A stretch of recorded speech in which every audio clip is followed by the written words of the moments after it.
ಓಂ ಸಾಯಿರಾಮ್. ನನ್ನ ಮುದ್ದಿನ ಮಗುವೆ, ನೀನೊಂದು ಅದ್ಭುತವಾದ ಜೀವನವನ್ನು ಅನುಭವಿಸಬೇಕೆಂದೇ ನಾನು ನಿನಗೆ ಈ ಜನ್ಮವನ್ನು ನೀಡಿರುವೆನು.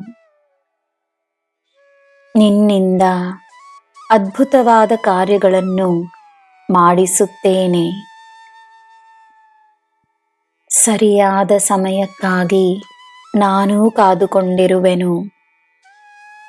ನಿನ್ನ ಕೈಯಿಂದಲೇ ಕೆಲವು ನನ್ನ ಮಕ್ಕಳ ಜೀವನದಲ್ಲಿ ಒಳ್ಳೆಯದಾಗಬೇಕಾಗಿದೆ.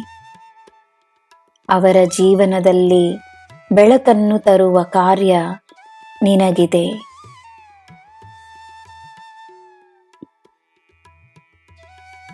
ಎಲ್ಲ ಒಳ್ಳೆಯ ಕಾರ್ಯದ ಮುನ್ನ ಸಿದ್ಧತೆಯನ್ನು ಮಾಡಬೇಕಾಗುತ್ತದೆ.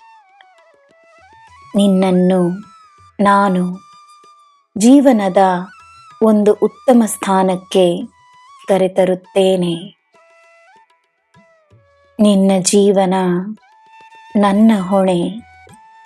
ನಾನು ನೋಡಿಕೊಳ್ಳುತ್ತೇನೆ.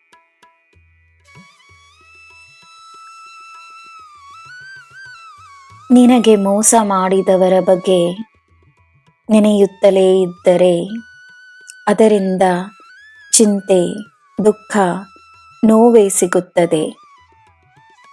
ಅದರಿಂದ ಪ್ರಯೋಜನವಿಲ್ಲ. ನಿನ್ನ ಮನಸ್ಸಿನಲ್ಲಿ ಅವರಿಗೆ ಸ್ಥಾನವನ್ನು ನೀಡಬೇಡ. ಮೋಸದ ಅನುಭವದಲ್ಲಿ ನೋವು ಸಹಜವೇ.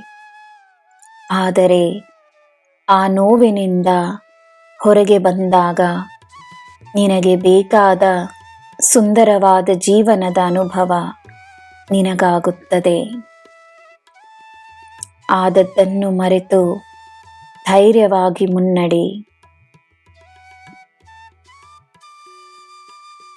ಮೋಸ ಮಾಡಿದವರು ನೀಡಿದ ವೇದನೆಯಿಂದ ಮುಕ್ತಿಯನ್ನು ಪಡೆಯುವುದಕ್ಕೆ ಇರುವ ಒಂದೇ ದಾರಿ ಕ್ಷಮಾಪಣೆ. ಅವರನ್ನು ನೆನೆದು ಅವರಿಂದ ಕ್ಷಮೆಯನ್ನು ಯಾಚಿಸು. ನಿನ್ನ ಕರ್ಮ ಸ್ವರೂಪಿಗಳಾಗಿರುವ ಅವರಿಗೆ ಯಾವುದೋ ಒಂದು ಕಾರಣದಿಂದಲೇ ನಿನಗೆ ಆ ನೋವನ್ನು ನೀಡುವ ಕಾರ್ಯ ಸಿಕ್ಕಿದೆ.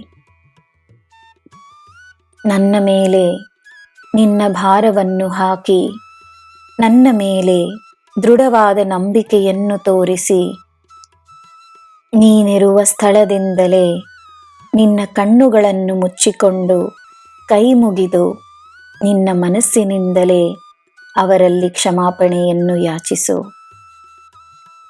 ನೀನೂ ಅವರಿಗೆ ಕ್ಷಮಾಪಣೆಯನ್ನು ನೀಡು. ಇನ್ನು ಮುಂದೆ ಅವರಿಂದ ಮಾತ್ರವಲ್ಲ, ನಿನಗೆ ಯಾರಿಂದಲೂ ಯಾವ ಮೋಸವೂ ಆಗಲು ನಾನು ಬಿಡುವುದಿಲ್ಲ. ಒಳ್ಳೆಯವರನ್ನು ನಿನ್ನ ಬಳಿ ಕಳುಹಿಸುತ್ತೇನೆ. ಒಳ್ಳೆಯದೇ ಆಗುತ್ತದೆ. ನಿನಗೆ ಎಲ್ಲ ಶುಭವೇ. ಜೈ ಸಾಯಿರಾಮ್.